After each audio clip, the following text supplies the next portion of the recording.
Hello, hello, hello, hello. Hey everyone, welcome. We are here, I think. I think our audio is working. Let us know if you can't hear us or whatever. Um, yeah, this is pretty exciting. We've never done this before, and we don't know what we're going to do. But if you have questions, Sam is going to be watching the chat. I'll be trying to watch it as well. But we're just going to go through and show the covers and talk about the games a little bit. And yeah, I don't know. We just don't know what we're doing, really. We've already got some comments about your beard, Shem, which is great. And apparently everyone can hear us well, which is awesome. Cool. I just want to encourage you guys to be a part of this conversation, part of this announcement video. So feel free to ask questions about the games. Feel free to ask questions about the theme. We might not have all of the answers for you today, but we would sure love to interact with you. So yeah, feel free to start typing some questions and we'll get to them.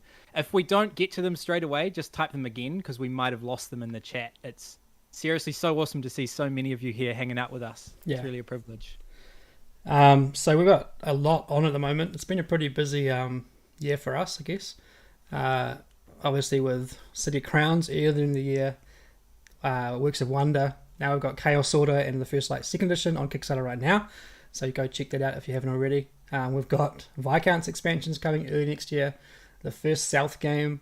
And then more ancient games following up from Scythia and Hadrian's Wall. So we're pretty busy right now. But yeah, we're trying not to overload you guys too much with our games. But hopefully next year it'll be a bit quieter in a good way.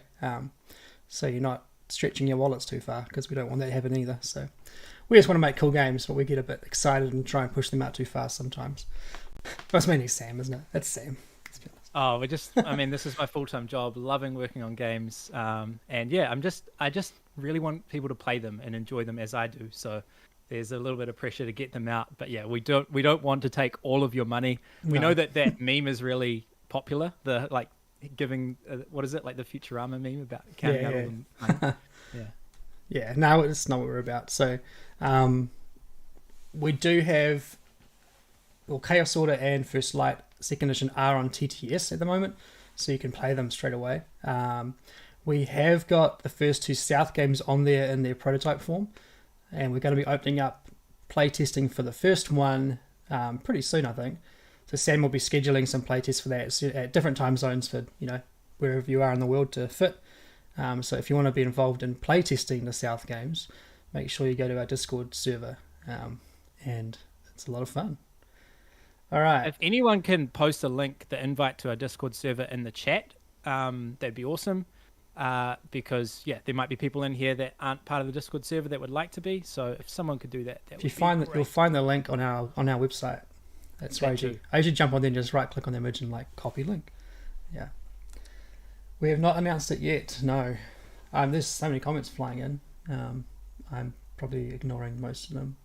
Sam's keeping an eye on it, I guess. We've got a kia ora from Aotearoa, so hello to fellow Kiwis. We've got people saying hi from Peru. Wow. We've got a question. Any idea on release window for South Trilogy and complexity level compared to existing games? We're going to get onto that very, very shortly. We've got Wizards of the South Oasis as a suggestion. We'll see. Maybe it's the beard. Need a pointy hat. Yeah. How will be the mechanics? We're going to get into all that stuff. You just stay tuned. Stay tuned. I think we could go ahead and announce the first game. What do you think, Shem? Well, maybe we should announce the actual name of the trilogy first. Oh, okay.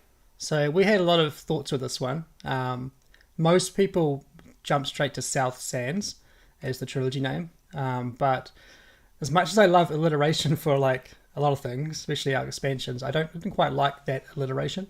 Mainly because North Sea is not alliterated, and neither is West Kingdom. So we had some ideas. The kingdoms of that era or the area were known as caliphates. Am I saying that right? Caliphates? Yeah, that's right. Yep. But that was quite a long word, hard to fit into a logo, and also not a commonly known word, especially in Western culture. So that's something we thought, well, maybe not. Then there were other ones I think we were thrown around like the dunes or the south, other things. So Dynasty, yeah, but we know that we've got the kingdom. We know we've got the sea. So we're thinking we don't want to just go like kingdom and empire and all these different words that kind of mean the same thing. So leaning off the North Sea, as you might get a clue there, off the kind of the landscape that it's going to be around, we decided to go with of the South Tigris, which is the Tigris River. You probably know that from the Tigris and Euphrates, or from all those kind of ancient games. What's it called? The Tigris and Euphrates. No, I'm thinking of the what's the word for what they call the area in ancient times? Mesopotamia. Mesopotamia, that's it. Yeah. Or the Cradle of Life, I think it's sometimes called, something like that. Something like that. Yeah. So of the South Tigris, technically where the games are set is more like mid to South Tigris, but the idea is it's the South Trilogy and it's focused around the Tigris River. So should we announce the first one? Go ahead. Are you ready? All right. Fertile Crescent. Let's see if these slides work. Of the Fertile Crescent. That's it. I've heard that before. All right, here we go. First one. You ready? This is the first game in the South Tigris Trilogy. There we go. Wayfarers of the South Tigris. Sam, why don't you talk a little bit about maybe the design of this? So, like, as in, this was not the first game we designed for this trilogy, right? No, this wasn't. This was actually the second game that we designed for the trilogy. So with the West Kingdom, we have the kind of mechanical hook, which is rolling through all of the games. We've got workers, we've got coins and provisions and things like that. But the mechanical hook going through all of them is this corruption and virtue system. And so we wanted all of the games to feature the push and pull between being corrupt and being virtuous. But we wanted to do it in a unique way in all of the West Kingdom games. And so what we've landed on for this series is that we want to use dice. We want to use dice in different ways, in fun and hopefully unique and interesting ways. So for the second game, we'll talk a little bit about that later. But anyway, I came up with a mechanism to use dice for this game after having designed the second game. And should I talk a little bit about how that mechanism works, Shem? Sure, go on. Yeah, okay. So we've got this one here is kind of dice placement, but you're using them in a different way. You're only doing the dice placement on your own player board. So think a little bit like Paladins, how you're only doing dice placement in your own area. But what you have is you have this upgrade board. And this upgrade board has 6 columns, one for each pip value of a die. And what you're doing is you're equipping these different instruments and vehicles like camels and ships and telescopes onto the pips. And so when you get those value of dice, they can do different things. So I might put a telescope under my 1, and that means all of my 1 dice, they come equipped with a telescope, so they can do astronomy type actions. So players have a lot of agency over how they want to use their dice. There is a bit of randomness, but we have added a lot of mitigation of randomness. There are little things you can put on your player board, like you can increase your pip values. So you could start using your 2s as 1s, and then you could load up your 1 with telescopes. You could have coin discounts, all these sorts of engine building we like to put in the games. But as well as the dice placement, we also have worker placement, which, so on your turn, you're going to place a die or place a worker. And the workers will go out into these shared spots. But instead of sitting on locations, they actually sit on cards. So it's this shared resource. You don't have your colored workers. You just have different colored workers that anyone can gather. So then if I collect one of those cards, then it's going to be mine now. And I might end up with most of the workers in the game. You might not have many. So that's another resource that you have to try and manage. In terms of theme, what are we actually doing? And also the tableau building element. Do you want to talk about that, Shem? Yeah, so there's the dice placement, the worker placement that Sam talked about. And one of the big kind of things we're trying to push in this trilogy, aside from dice, is to have a slightly more increased player interaction happening in these games. So we really like kind of how interaction is done in games like Brass, where there's this kind of more shared space that players are interacting on rather than just in their own area or through drafting and that kind of stuff. So one of the other key kind of concepts for the South is this idea of influence. Influence is like a token that you can put onto various, mainly cards currently, or components within the game that you kind of reserve it for yourself, but if someone else wants it, they're going to have to pay you for it. And so that happens with the cards that Sam's talking about, where the workers go. That also has influence on it, so you could reserve a worker you want or a spot that you want to use a worker. So if someone else wants to go there, you have to fork up the money or whatever to pay. But we're also collecting these cards from the main area into our tableaus and building this kind of panorama of landscape and sky space above. So kind of a Santa Monica kind of vibe, I guess, with the tableau of cards spreading out both sides. But there's no workers moving around them and that kind of stuff. So it's hopefully, we haven't seen the art yet, but hopefully going to be a really beautiful game on the table, because you've got the central area of kind of competing for stuff, and then these long kind of tableaus that you build of what you've seen and what you've discovered. Yeah, so we've got a few questions. One of the ones that a lot of people have asked, and Shem has sort of answered it now, is do we have any artwork? Do we have any pictures of gameplay? We don't have any yet. We don't have any that we're willing to share, so we've just got the box. But yeah, I wanted to talk a little bit more about what players are actually doing, because we've done quite a lot of historical research. And so this is set in the city of Baghdad with the people called the Abbasids. And they were really, really interested in science and research and just expanding their knowledge and expanding knowledge of the known world. And their caliph, or their leader, the king at the time, essentially, he wanted to know the circumference of the earth. And so what he did was, they had some crazy mathematicians and scientists, and they knew that the earth was a globe, or roughly a globe, a sphere. And they know that there's 360 degrees in a sphere. And so what they did is they sent out these explorers, or these wayfarers, and they traveled 1 degree in one direction, using like the stars and the moon and the sun to navigate that they were going straight in one direction. They were measuring their feet, like their steps. And then they went 1 degree in another direction. So they had 2 degrees of the globe. And then they figured out with that, they could figure out the circumference of the globe. And they got a measurement which was insanely accurate for 850-ish AD. So we're sort of expanding on this theme that we're explorers. We're going to be seeing things along the way as we're walking, but also we're navigating the night sky because they had a lot of astronomers and things like that. And this was one of the ideas that we really liked super early on in the piece, was playing like a Euro game set in the 800s, a historical theme, but you've got all this artwork of space as well. Like it would just be this really interesting contrast of, you've got the medieval landscapes and buildings and people, and then like the stars and planets and things like that. So I really can't wait to see Miko's artwork of the sea and of the land and of the space that you're building out in this beautiful tableau in front of you. Yeah. All right. Should we go on to the next one? Yes. Yeah. We'll get to some of these questions a little bit later on. Yeah. If there's questions, we can go jump back if you want. If there anything specific we should answer We've now. got things about what is the complexity compared to in terms of the other trilogies. I would say that this first game, I would put it as a similar complexity to Viscounts, in my opinion. There's a lot of different paths, but once you know how they work, then it runs quite smoothly, and players' turns aren't super long. There's just a lot of things you can do. There's a lot of different options.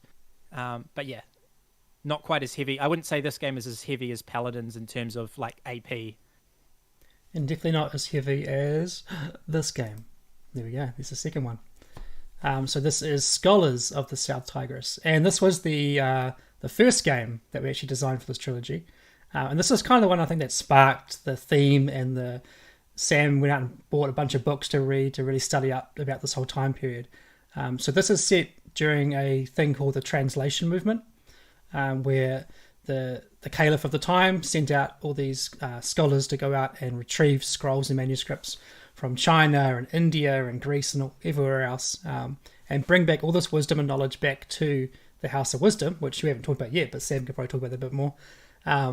To translate all these scrolls back into Arabic so that they can then learn and then share their wisdom and knowledge with the rest of the world.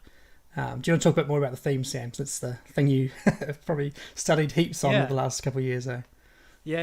It was just this most fascinating event throughout history. The Caliph really, really wanted to know about Greek philosophy and about Indian mathematics, and he wanted to know about Chinese culture and all of these different things, philosophy. And so, yeah, they sent out all these emissaries and they built this House of Wisdom, or in the Arabic, it's the Beit al-Hikmah. And it's basically this massive library come university where it was just this place where all these scholars would gather. They would be translating text, they'd be reading text and learning and that sort of thing. And it was a very like communal and global thing. Like, it was very welcoming, very inclusive. People of all skin colors, all languages were welcome here, and it's just this amazing event in history. Unfortunately, the Mongols eventually burnt down the House of Wisdom Mongols. a few hundred years later, but this was just the theme that we thought was actually so interesting to explore. It's actually a historic event, and so what we have going on mechanically, well, two things. We've got a dice placement, but it's more a dice bag builder. So we've got bag building in this game, and you're collecting different dice, different colored dice, and you're adding them to your bag, and you want to try and get rid of some of your weaker dice, and you're using the colors of your dice to fuel your actions. But the other thing is you're going to be translating these scrolls. You're going to be going out and collecting scrolls and bringing them back to the House of Wisdom, and then you or someone else is going to be translating them, and you can hire these translators to work for you, but you could also use someone else's translators. So it is very interactive in that way. And the translators, actually historically what happened was they got paid their weight and the weight of the scroll in gold. So if it was a unique scroll that they hadn't seen before, the translators would get paid the weight of that scroll in gold for translating it. And the people that brought it in. But anyway, you're paying the translators gold. And how this works is you're trying to get everything to Arabic. And it might be a Greek scroll. But you might have someone that speaks Greek and Syriac. But you need to get it into Arabic. So you might need to go from Greek to Syriac and then use someone else's translator who speaks Syriac and Arabic. So you're sort of forging these interesting paths between all of the translators that are out and available.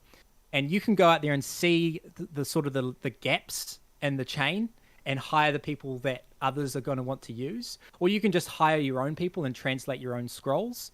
And you can jump in at any of these paths, delivering, translating, researching, and hiring people.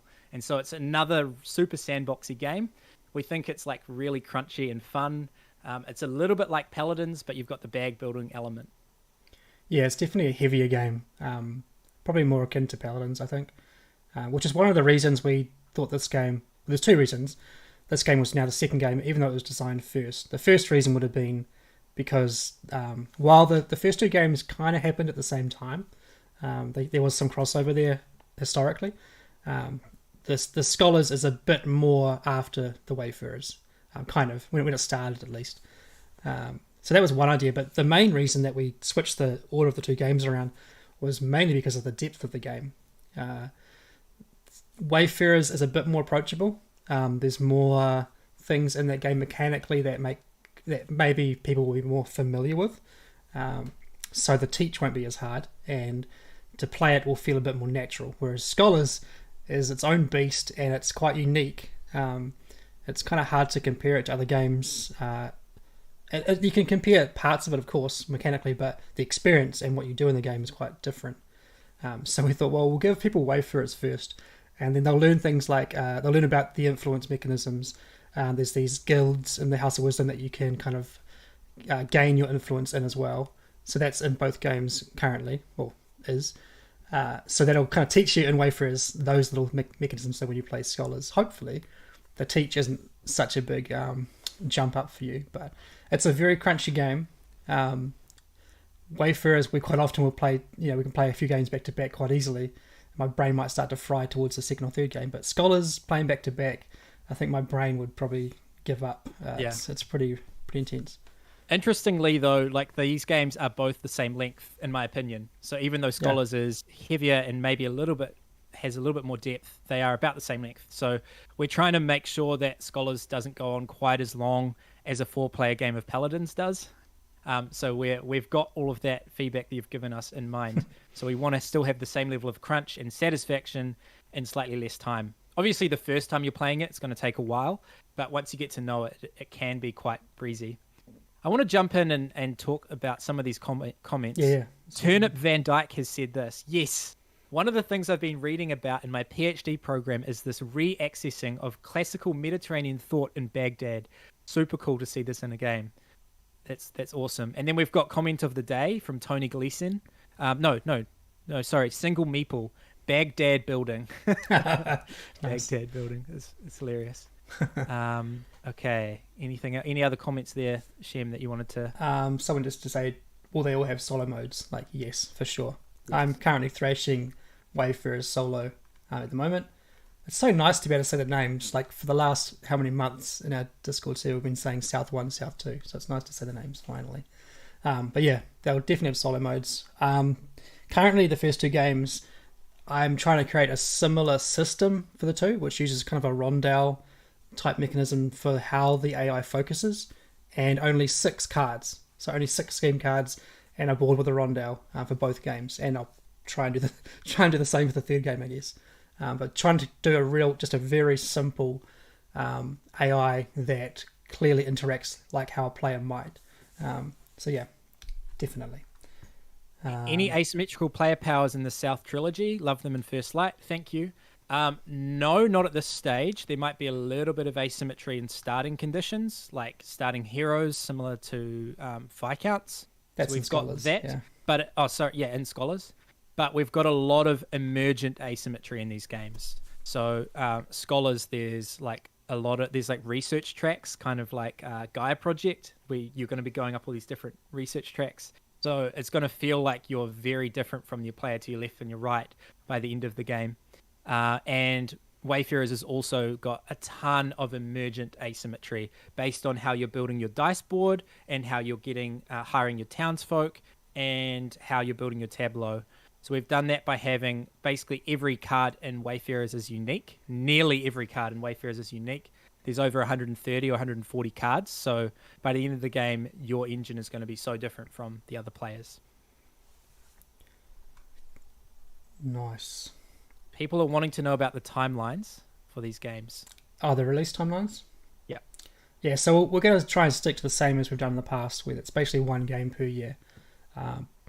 We would aim for Wayfarers to probably be like a March Kickstarter, but that might get pushed out to maybe April, May, because we want to finish off the West Kingdom first with the Viscounts expansions. I was weighing up, like, do we just chuck everything in one Kickstarter, like Wayfarers and the expansions? But I think that'd just be a bit too crazy. I think the Viscounts expansions would kind of lose the limelight a bit, so we don't want to happen because they're great. So yeah, they might get pushed out, but moving forward, it'll basically be one per year, around about March, April each year, just like we've done in the past. And then we'll do some kind of saga module alongside the third game, and then we'd probably have a year off with where maybe some expansions will come out like we've done this year, and then we'd move on to the East after that. So I will be in my mid-40s by the time we finish all these trilogies. My kids will probably be teenagers, so it's quite scary, but yeah. I see Jared's on. Who will be the artist? This is the same artist as the North and as the West, and we hope he will do the East with us as well. It's Mihailo Dmitrievsky, or otherwise known as our friend Dmicho, and he's done a phenomenal job. Don't you just love his artwork here? Wait till you see the next box cover. It's my favourite, I think, for sure. Probably one of my favourites of all his covers. So, all right, any other questions before we move on? Jared, whenever you want. When are we bringing the games over to play? Yeah. Keen to show you. We've been doing most of our testing on TTS. Although Scholars started out physical over a year ago, easily, I think. Yeah. Year and a half maybe. And actually, I think we showed an early version of it at WellyCon. Would have been almost, year and a half ago, I think we did. So it's probably been in development for 2 years at least. And then Wayfarers, we started testing in person first. And then once we kind of opened the Discord server up and Sam got more skilled with TTS, we've kind of moved a lot of our testing into TTS, mainly because we can get so much done each week. Whereas in the past, Sam and I might meet up once a week, maybe twice a week at most, and play a game once or twice that day. Yeah. We can do Yeah, it's like maybe 2 to 4 tests a week at most, maybe one sometimes. On TTS, we can smash out like 7 to 10 tests a week and just make changes so quickly, and eco-friendly too. So not printing as much stuff. So, but we still want to test how it feels to play the game physically as well. So we're doing both. But yeah, all right, ready? We're charging through this. Okay, I want to say one thing before we reveal. Go. Yep. Remington Inc. has said more ideas for the third game: pioneers or inventors. Should we do the honors? Good guess. Inventors. So, inventors of the South Tigris. Look at that box cover. Isn't that beautiful? So good. Reminds you a bit of Age of Artisans with the curtains hanging down the top and just a nice tight kind of frame. So, this game has not been designed yet. We've actually gone through maybe 2 or 3 prototypes, testing little ideas here and there. And the biggest challenge that we kind of ran into was that most of the games were feeling quite abstract, though. Because we were thinking, maybe we'll go for some tile laying or tile building or something along those lines of like kind of building little inventions, little devices.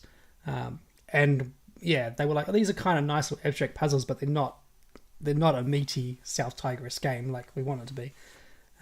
But we do have some very good concepts now that Sam and I have been brainstorming, not for a while now, but a few months ago. We're quite confident in the design that we have. But anything we say now could change completely inside the next couple of years. So yes, yeah. But we wanted to lock in the name. We wanted to like know that this is what we're making. Simply because we're like got this timeline of the wayfarers, the scholars, as far as historically, we're like, what is next? And some of the themes we went down were around the era of like physicians, of doctors, because there was something like 800 doctors in Baghdad at that time. So tons of people working in that trade. We'd gone down, I think, potentially going into a bit more of combat, but we'd done so much of that with the Vikings in the West that we didn't want to do too much of that here. But the idea of inventors, if you've ever heard of the 101 ingenious devices, that's what it's called, eh? Yeah. It might be 1001. 1001. What did I say? 101. 1001 ingenious devices by I forget the name. The Banu Musa brothers. I'm glad Sam said. 3 brothers. Yeah, there were 3 brothers in Baghdad in around 850 AD. And they came up with all of these crazy inventions and devices, and they published them in a book. So they had this is before all of modern technology and electricity. They had like little water features that could play music, like self-playing music. They could have self-trimming candles, like a whole bunch of crazy little like clockwork mechanisms and water mechanisms for creating these cool devices and inventions. So they were just like brimming, like overflowing with creativity, and we thought this would be a really fun game to design because yes, it's set in history, it's still set around the House of Wisdom. These guys hung out in the House of Wisdom with some of the same characters that were translating, so it's all tight-knit in the same community, and it's just quite an amazing achievement for the time that they lived in. So what we do know about the mechanisms currently, and as Shem has said that this could all change, currently it's a dice drafting rondel game. So I'll just give you those words, dice drafting and rondel. Yeah, where you basically... I went through the list of how can you use dice with and without colours, public versus private. And so, for example, you've got First Light. Skaden's First Light is a private... public dice placement game where the colours represent you. They don't represent like an action or anything. And then you've got Wayfarers where that's similar, but it's private, so all the dice stay on your own player board. Then we've got Scholars, which is private, but the colours aren't your player colour, they're a colour that matter for some other reason. So the next version is I'm probably losing you here, but a public dice game where the colours aren't player colours, they are important for actions. So that kind of leans itself to dice drafting. So currently there's 3 different colours of dice. I think there's primary colours, currently. And each turn you'll draft a die and do something, or a few things with that die. And the idea thematically is that you're building these little devices to then kind of show, to demonstrate, and hopefully have published in the House of Wisdom for all eternity until the Mongols come and destroy it. So, yeah. But it's we don't know what it is yet. We've got ideas. We know how the influence systems still work, just like the other two games. And obviously it's going to be the same kind of vibe of being like a 60 to 90 minute Euro style game for 1 to 4 players. We're pretty much sticking with that unless we design a game like Architects, which suits a high player count. We're basically sticking to that kind of structure moving forward. Any more questions? Maybe we could flick it through to the next graphic and then talk through questions, or here we go. Yeah. Well, there's nothing to reveal on this one, but here we go. Yeah. So these are the release dates, obviously. 1 per year for the next 3 years. What's your favourite cover? I've already said mine's Inventors, but I also like them all. I like how they all kind of fit together. Obviously with the yellowy kind of dark tones happening. We didn't want to go down the route of just constantly just merchants traveling to the desert, even though Wayfarers isn't that, but it does kind of touch that a little bit. We're really excited that the fact that we've got games about like science and technology and stuff happening as well. All right, what questions? We've got a lot of Wayfarers fans. Okay, yeah, and feel free to ask some questions now in the chat. We'll stick around as long as you've got questions. So what have we got here? We've got, isn't Tigris better suited for the East Trilogy? Yeah, it is fair that the Tigris is very far east when referencing compared to the north and the west. But we do have another area for east in mind. And we've actually already shown a little bit of the east already in Paladins. Yeah, the east is the Byzantines, if that wasn't obvious. But yeah, this is definitely the southernmost, but it's also the easternmost of the trilogies. But the Abbasid Empire, or the Caliphate, actually spread right across in the later years, like across to Egypt and stuff. So while we're focusing these games in Baghdad and around Baghdad, the actual kingdom or the Caliphate itself spread right across the south. So, yeah.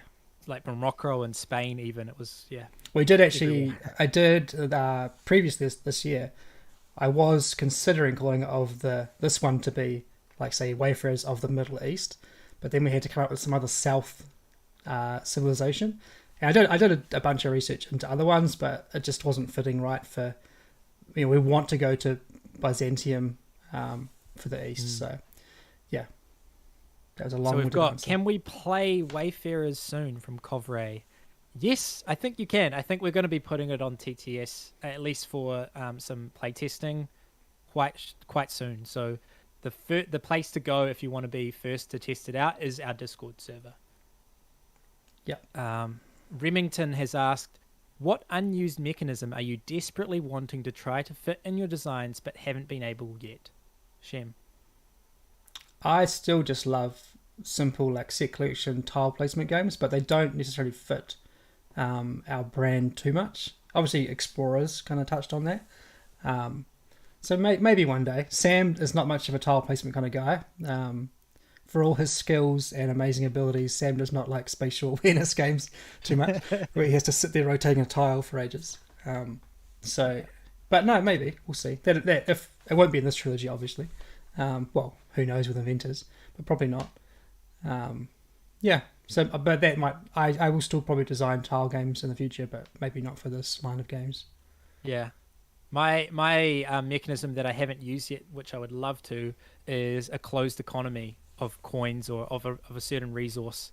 That's where all of the coins are dealt out at the start of the game, and there's no more coins getting added into the economy, and players just going to have to exchange with one another. So that actually led to the workers idea in Wayfarers. There's a closed economy of workers, but I would love to do that with the currency as well as an action-taking resource, I guess. Some of our early ideas for Inventors did include that, so who knows? Yeah. Maybe it'll make it in there still. What will the box size be? Will it be standard Garphill Games size? This is the big controversy, right? This is going to be very divisive, so show some grace. So we've been talking with Renegade earlier this year because as you've probably heard, there's a massive shipping crisis. But not just that, there's also big shortages on things like paper, which, if you weren't aware, is used to make board games. So the prices of things are going up, basically. So they've raised... When we first signed on with Renegade, our games were 50 US, then they went to 55, I think it was last year. And now they've gone to 60 US, which is pretty expensive for the size of box that we currently put out. So I had been thinking a lot about it previously. You can probably guess where I'm leading with this. But Renegade asked, like, could we make the box bigger? Just because it feels more justified for that price point. So it still stay at the 60 US MSRP, but be a bigger box. So, and also, for me personally, I really don't like doing collector's boxes. We kind of have to do them because obviously our box is too small to fit the expansions. But we've been using that box size for, I don't know, eight years or something now, so we haven't changed it since then. So we're thinking, well, most people, not everyone, maybe not even most people actually, but people that really care about it and want to collect the set will probably have the 3 West Kingdom collector's boxes, which are that larger size. So I feel like it's the right time now to probably transition to make these boxes bigger as well. So you might be able to guess that from the fact that our names and the Garphill logo look small on the box. These boxes will be the same as the collector's boxes for the West Kingdom. So that size there. We will probably still use the smaller box for the Ancient Anthology series, so the Scythia, Hadrian's Wall, and the next 2 that we've got designed for that. We're going to try and make those a bit more compact, kind of, I don't know how you'd word that, but streamlined kind of games that fit in a smaller box. Because we know a lot of people still like that size, but yeah, just moving forward, we don't want to be doing like a small box, then the 2 expansions, then a big collector's box for every single game. Because it's more expensive for you, for us, and it's just more taxing on like logistics and also just wastage of materials and things. So we want to be a bit smarter and better about how we do that. So yeah, I know that some people will miss the little box, but I think this is probably the better move going forward. Sustainably, yeah. Yeah. So we've got a question: did you design unique die faces, or will it be standard D6? Currently, it's going to be standard D6. However, we've done a lot of testing for colorblind people, and also for scholars. We do have some unique dice. There were some dice that you can add to your bag that are really, really powerful, just based on their color. But we wanted to make them even more tempting, even more appealing. So instead of being 1, 2, 3, 4, 5, 6, they're 4, 4, 5, 5, 6, 6. So I guess those are unique, although they still might just be pipped. So yeah, and they would be. Yeah, on the color blindness, obviously we've made a lot of mistakes in the past with that, like with Paladins especially, and then I know there's issues with Hadrian's Wall for some people, so we're really trying our best to avoid that this time. So while in the past, all the last 2 trilogies we've done basically primary colors plus green for the player colors, mainly, we're going to be changing that for this trilogy. So we haven't fully decided, but we're going to be locking it down to be more color blind friendly for the player colors. But the bigger challenge for scholars is that all primary and all secondary colours are on dice. So we've taken a lot of time to get that right. So I'll just talk about it. So all the primary coloured dice in the game will be opaque, so you can't see through them. And then all the secondary dice will be transparent. So that'll be a clear indicator of that. But then there's still issues with, say, orange and green still have problems. So yellow and orange dice will have black pips, whereas the other 4 will have white pips. And then for the iconography, we're adding a little swirl, kind of smoky look behind all the secondary coloured dice, and the dice pips will also be represented on those icons as well through a little kind of shaded line. So we're going to do more testing of that this year in person with people we know, to make sure that it's what we expect. But so far, I think we've found a good solution. It's always going to be a challenge if you're using all 6 colours in a game, but yeah, hopefully we will not screw this one up. Hopefully. Yeah. Another question: will we meet a few characters from the previous trilogies? Yes, that's an easy answer. Okay, what else? Have you thought of a reprint of the North Sea? I have, yeah. Nothing's planned, nothing's in motion, so don't worry. But the idea that we're doing bigger boxes has obviously prompted the idea of, like, do we go back and do updated versions? I don't think Raiders needs one because there already is the collector's box and all the expansions are out there. But maybe there's room to go back to the other 2. I'm not so eager to do that currently, because I personally don't think those games quite line up as well as these ones do as far as where we're at with the quality. So it'd be a matter of going back and doing second editions basically, and revisiting those games quite a bit and changing quite a lot to make sure that we're proud of them.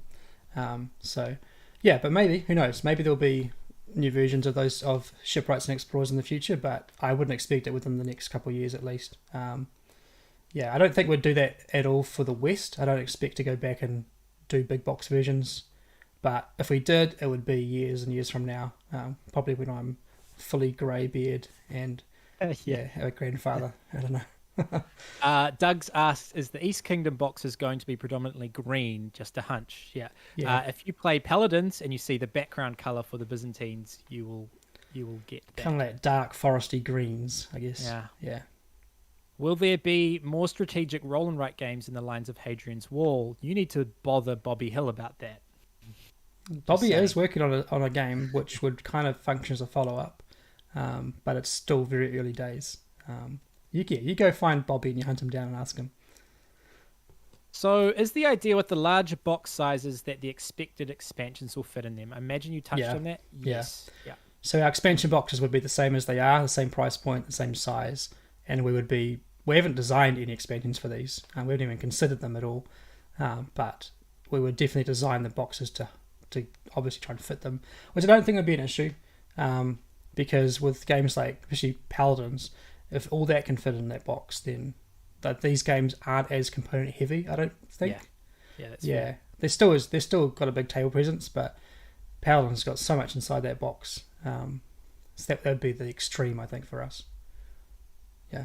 Ancient Anthology series. Tell me more. Tell you more. So I came up with that name a couple months ago.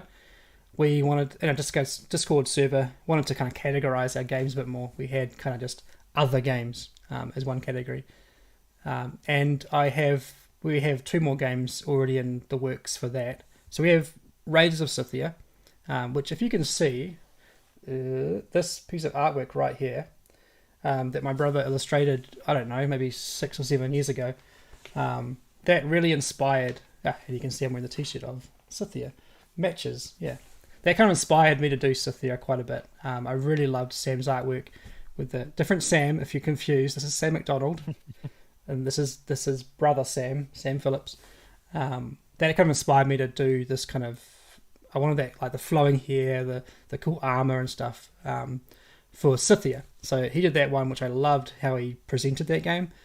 And then when Bobby showed me Hadrian's Wall, I was like, well, maybe we just do that as a second game in that with a similar aesthetic. There was no kind of dreams for a trilogy or anything like that, and there isn't still.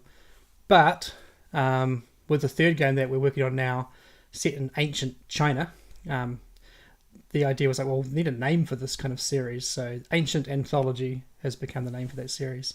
So the next game will be talked about a bit probably early next year. We've already shared a little bit of art in our Discord server of one of the cards, but it's Ancient China. It's a solo only campaign game.